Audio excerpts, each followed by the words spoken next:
Irereklamo ng Department of Interior and Local Government o DILG ang dating hepe ng Bureau of Fire Protection at 50 iba pa. Kaugnayan ng umano'y malawakang katiwalian sa BFP sa pagbili ng mga fire truck. Nakatutok si Sandra Aguinaldo. Sa gitna ng Fire Prevention Month, umiinit ang issue sa umano'y katiwalian sa Bureau of Fire Protection o BFP.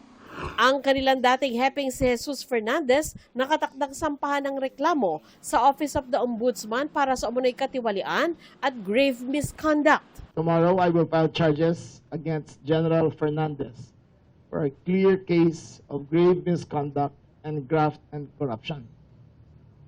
I will lay down the predicate of how he stole hundreds of millions from the people, straight to his pocket and straight to his organization. Bukod kay Fernandez, may 50 pang kakasuhan kaugnay sa pandaraya sa bidding mula 2021 hanggang 2025 at iba pang katiwalian na may kaugnayan sa pagbili ng fire truck. It will show a very malicious attempt to create a syndicate to profit from the purchase of fire trucks in the Philippines. We're filing cases against inspectors who sell fire extinguishers, who harass every single business owner in this country para kumita sila. It's a $15 billion a year industry. Sabi pa ni Rimulya, sinibak na sa pwesto si Fernandez na wala pang tugon ng hingan namin ng pahayag. Sa naunang statement ng BFP, sinabi nitong nakikipagtulungan sila sa investigasyon, pinagsosuot ang mga tauhan nila ng body-worn cameras at tumatanggap ng mga reklamo sa kanilang online platform. Para sa GMA Integrated News, Sandra Aguinaldo, nakatutok 24 oras. Inireklamo ni National Security Advisor Eduardo Año sina dating Congressman Mike Defensor, abogadong si Levito Baligod at 18 nagpakilalang dating miyembro ng Philippine Marines sa Department of Justice. Sa isinampanyang reklamong kriminal, sinabi ni Año na malisyoso at gawa-gawa lamang ang pahiwatig ng mga dati umunong sundalo na isa siya sa nakatanggap ng delivery ng pera. Reklamong paglabag sa Republic Act 154 o yung unlawful use of means of publication and unlawful utterance ang inihain ni Año. Matatanda ang pinangalanan si Año bilang isa sa mga nakatanggap umano ng paper bag. Matapos ang isang pulong kasama ang ilang opisyal, hinihingan pa namin ang reaksyon ng mga inireklamo ni Año. May panawagan din siya sa mga dati umanong sundalo. Huwag kayong magpamanipulate. Kung ano yung totoo, yun lang sabihin ninyo. Because hindi kayo makakaligtas dito. Kung kasinungalingan ang sinabi ninyo, kakarmahin kayo dito. Bukod sa isang OFW sa Kuwait, may sugatan na ring Pilipino sa Abu Dhabi sa gitna ng pagganti ng Iran sa mga bansang kaalyado ng Amerika sa Middle East. 11 vice mayor naman mula Bulacan ang stranded sa Dubai. At nakatutok si Ian Cruz.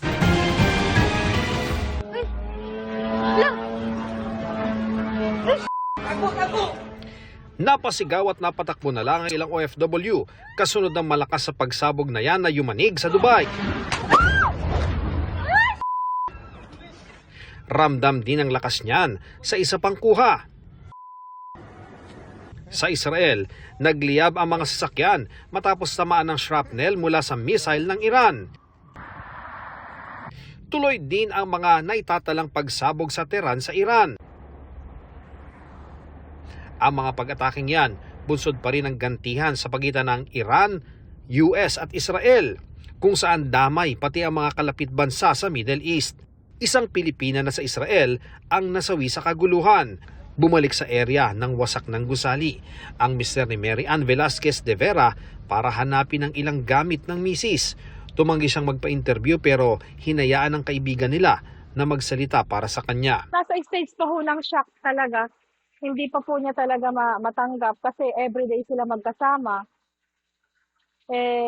Sabi nga niya, ate, magpapakatatag ako. Nakausap na raw ng Department of Migrant Workers at iba pang ahensya ang mga kamag-anak ni Mary Ann. Hindi pa muna maiuwi ang kanyang labisa ngayon. Komplikasyon arises, sabi nga ni Yusek Feli, because sarado yung airspace, no, sa ngayon. Because ongoing pa yung nangyayaring atake. Ambassador Kirsch here in Manila has already said that the Israeli government is determined to bring her home. Dalawa naman ang naitalang sugatan, isang OFW sa Kuwait at isang OFW sa Abu Dhabi. Kanina I heard Ambassador Doiver in Abu Dhabi talk about an injured OFW na nakaapak ng debris.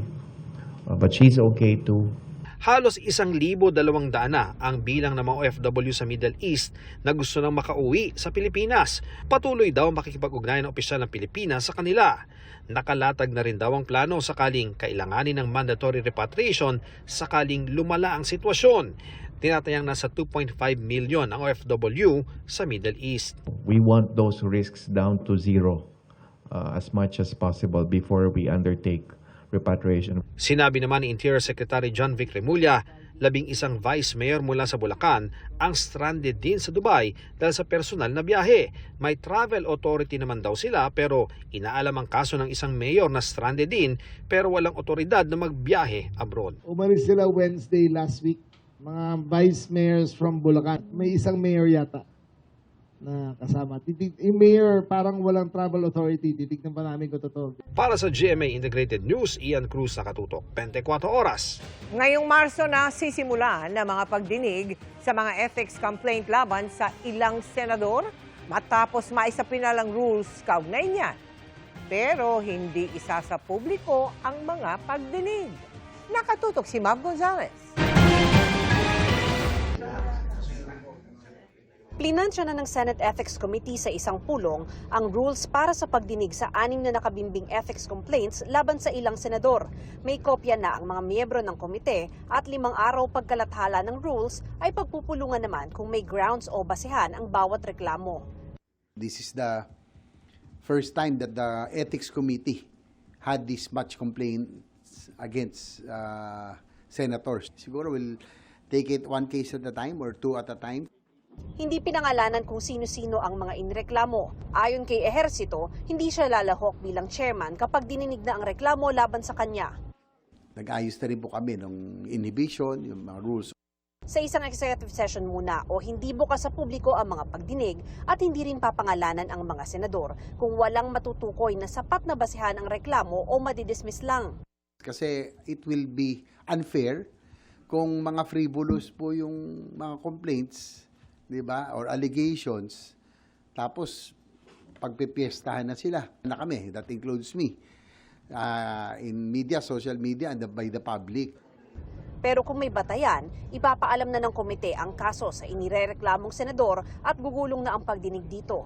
Kabilang sa mga kasong pwede isampa ay paglabag sa Senate rules, paglabag sa batas at disorderly conduct. Definitely, they will be, may preliminary investigation, then they will be given the chance to respond, no? Parang a few, 10 days after, they will be, there's a provision that they have the opportunity to respond, no, to the cases. Kapag tingin ng komite ay may nilabag talaga ang isang senador, pwede sila magrekomenda ng parusa. Pag talagang malala, siguro suspension or kung malalang malala, din expulsion. The Ethics Committee will just recommend. Again, it will be the body who will decide. Sa March 18, ang target na sunod na pulong ng Ethics Committee. Para sa GMA Integrated News, Mav Gonzalez, nakatutok, 24 oras.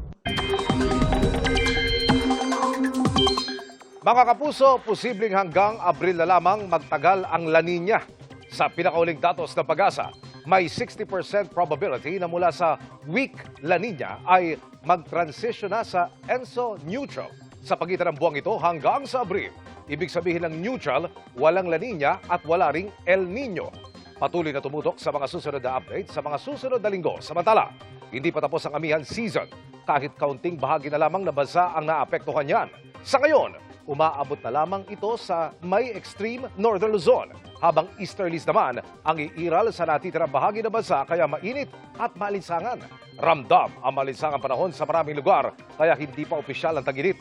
Mula nang pumasok ang Marso, 3 araw nang nasa danger level ang heat index sa Coron, Palawan. Posible ulit maranasan ng 42 degrees Celsius doon bukas.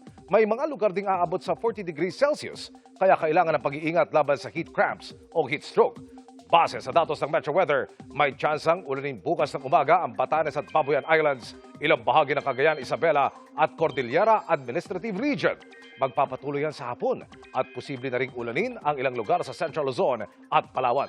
Sa Metro Manila, nananatiling mababa ang tsansa ng ulan pero maging handa pa rin sakaling may localized thunderstorms. Para naman sa mga taga Mindanao, may mga pag-ulan din bukas at may malalakas na buhos lalo na sa Soxargen at Davao Region.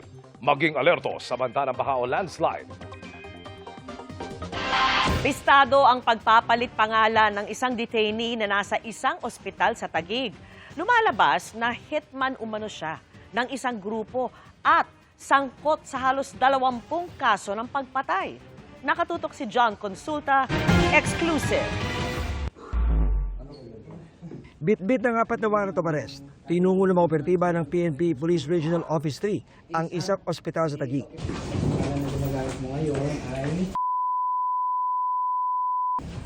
walang nakarehistrong tao sa Philippine Statistics Authority. Sa loob ng executive suite room ng ospital, bakas ang sorpresa sa pasyenteng detainee na nakaposa sa kanyang kama at bantay sarado ng BJMP. Nahaharap siya sa kasong robbery with homicide.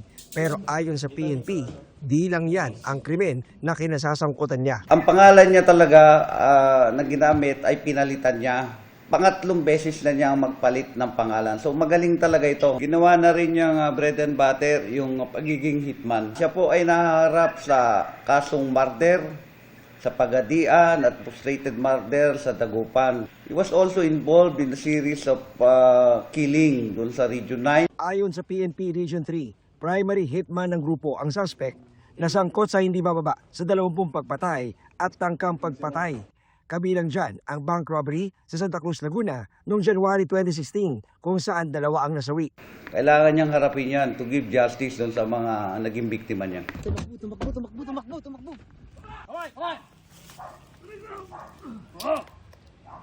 Nasa kote na rin ng PNP PRO3 ang 10 wanted sa Region 3. Karamihan sa kanila naharap sa kasong panggagahasa. To send strong signal din doon sa mga nagtatago pa dyan na we will not stop. We will hit the ground running. May mga tracker team tayo para mahuli sila. Para sa GMA Integrated News, John Consulta, nakatutok 24 oras.